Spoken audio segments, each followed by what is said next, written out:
Sejak Jumat dini hari, eskavator breaker digunakan untuk memecah belahan beton yang menghalangi akses pencarian korban. Tim SAR juga masih melakukan pencarian secara manual dan berharap korban bisa segera ditemukan. Jumat malam, 3 korban bangunan pondok pesantren dievakuasi. 3 jenazah terakhir telah dibawa ke Rumah Sakit Bayangkara Polda Jawa Timur. Dengan ditemukannya korban terakhir, total korban meninggal dunia berjumlah 13 orang. Ditemukan tambahan 3 lagi. Jadi total pada hari ini ditemukan 8 korban ya. 8 korban sehingga total yang sudah terevakuasi adalah 116 ya. 116 dengan kondisi meninggal dunia adalah berapa jadinya? 13 ya. Keluarga santri Pondok Pesantren Buduran masih bertahan di posko darurat.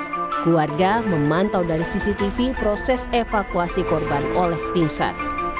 Berharap masih bisa menemukan anak-anak mereka. Keluarga pun ingin terlibat dalam proses pencarian.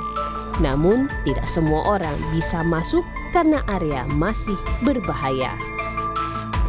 Harapan kami, ayo kita gotong royong bersama, kita kerjakan bersama agar masyarakat ataupun wali keluarganya yang ada di sini itu tidak terdampar dan semua bisa dievakuasi secara masing-masing. Itu loh harapan kami. Artinya berarti begini Pak ya, harapannya bisa dilakukan proses evakuasi tidak melibatkan anggota keluarga gitu Pak? Iya. Pokoknya semuanya kita ikut berpartisipasi ke sana. Kalau hanya begini, kapan itu loh, kapan? Sampai Jumat malam, tim SAR berhasil mengevakuasi 116 orang. 13 orang meninggal, sekitar 50-an orang masih dalam pencarian. Tim Liputan Kompas TV. Kita akan bergabung dengan jurnalis Kompas TV Alfian Rahman dan juru kamera Andika Pratama di lokasi kejadian ambruk pondok pesantren, dan nanti juga akan ada jurnalis Kompas TV Arif Hidayat dan juru kamera Cilmi Ardianto Fani di Rumah Sakit Bayangkara Polda Jatim. Kita ke Alfian terlebih dahulu. Alfian, selamat pagi. Jadi apa rencana tim SAR dalam pencarian hari ini, Alfian?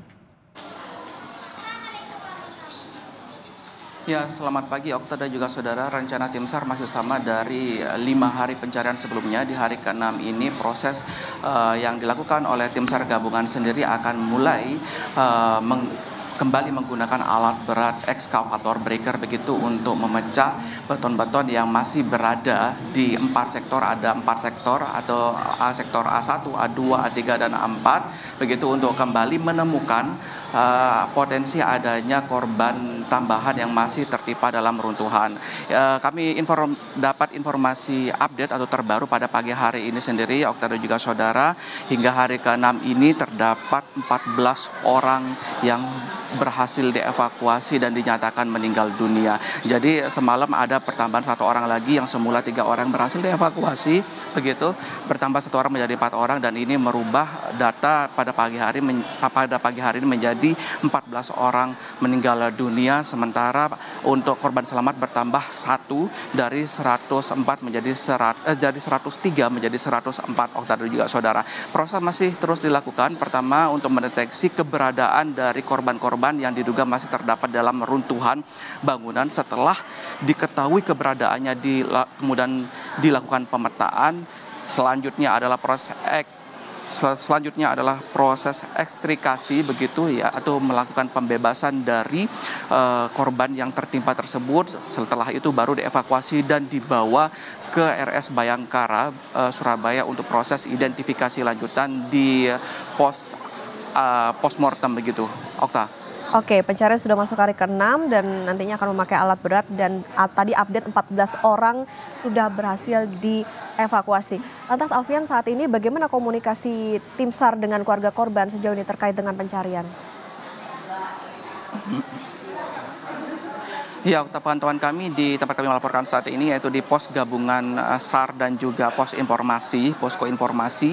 Begitu memang komunikasi yang dijalin oleh tim SAR gabungan dengan keluarga korban sangat intens, Okta, karena di posko gabungan ini juga disediakan layar monitor CCTV yang on terus selama 24 jam untuk memantau proses evakuasi yang tengah berlangsung, karena hingga saat ini sendiri, hingga pagi hari ini sendiri dari pihak keluarga korban tidak diperkenankan atau tidak diperbolehkan untuk ikut terjun langsung dalam proses evakuasi, maka difasilitasi menggunakan monitor CCTV begitu yang kami pantau tadi ada sekitar 3-4 sudut CCTV yang langsung menyorot ke tempat kejadian peristiwa dan memberikan kabar terkini. Selain itu juga dari posko gabungan menyiapkan data-data informasi terbaru proses pendataan korban baik yang masih dalam pencarian maupun yang sudah dievakuasi maupun yang sudah teridentifikasi di Rumah Sakit Bayangkara. Begitu semua terpampang di sini, ada posko khusus untuk informasi. Dan tidak hanya itu, dari petugas juga sering melakukan koordinasi kepada keluarga korban untuk memberikan ketenangan dan informasi lebih lanjut, Okta. Oke, dari TKP Pondok Pesantren Ambruk kita ke Rumah Sakit Bayangkara Polda Jawa Timur bersama jurnalis Kompas TV Arif Hidayat dan juru kamera Cilmi Ardianto Fani. Selamat pagi Arif, bagaimana proses identifikasi korban di sana dan berapa yang sudah teridentifikasi? Selamat pagi Okta dan saudara. Di Rumah Sakit Bayangkara Polda Jawa Timur ini per pagi ini telah menerima 9 jenazah korban runtuhnya bangunan Pondok Pesantren Al-Ghazini Buduran Sidoarjo. 1 jenazah dikirim pada dini hari tadi yang ditemukan kira-kira pada pukul 23 waktu Indonesia bagian Barat kemarin, dan pagi ini petugas rencananya akan kembali melakukan pemeriksaan atau identifikasi begitu terhadap kelima jenazah ini.